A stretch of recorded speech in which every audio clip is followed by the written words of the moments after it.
okay, well, this is life now. I can just wake up one day and it's different. And now I don't really remember like Life hits before. different now. It does. I'm that new insulin. Oh my God. So you just took to it really well then, huh? At first, yeah. And then, like I said, when I was 16, it kind of, Why did you stop?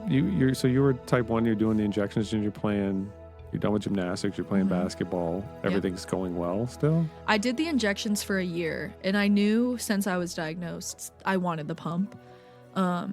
It's crazy how far like the technology's even come since I got diagnosed 10 years ago. I didn't even know the pump was available then. Yeah, well, they've had pumps for a long time, What just was not first? the touchscreen ones. What was first, the pump or the CGM? The pump. No kidding. Yeah. Oh, that if does you make see sense. some of the pumps, like some of the old pumps, there's like a brand that makes them called like Medtronic.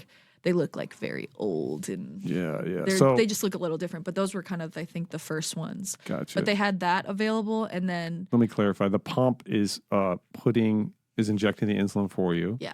And then the CGM is continuous glucose monitor, and that's monitoring your glucose, right? So as your glucose goes up, you have to take insulin to regulate that.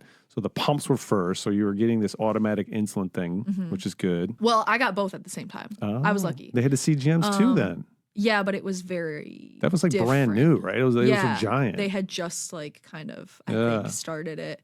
And it had just kind of become available to people at that point in 2015. But I think the year I technically started on like the pump, because for some reason it's like an insurance thing. I don't really know, but they make you do the injections for a year. I don't think that's how it is anymore, but when I was diagnosed, I had to do the injections for a year because I wanted a pump immediately. Yeah. But I couldn't, they wouldn't let me. So I did the injections, and then at that point, like you have to do the finger pricks too.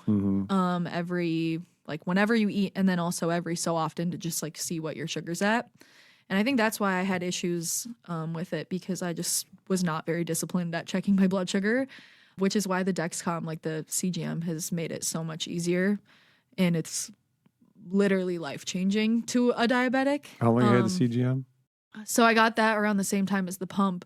But the old ones, you had to calibrate them every 3 hours, I think it was. So you still had to do a blood sugar poke. Oh, just to make every sure 3 it hours was on to track. calibrate it. Yeah, Gotcha. it was like the older Dexcoms. They were way bulkier, and just the applicators were like manual. Like you had to stick this massive needle into your arm. It was crazy. But the technology's just come so far because now they're tiny.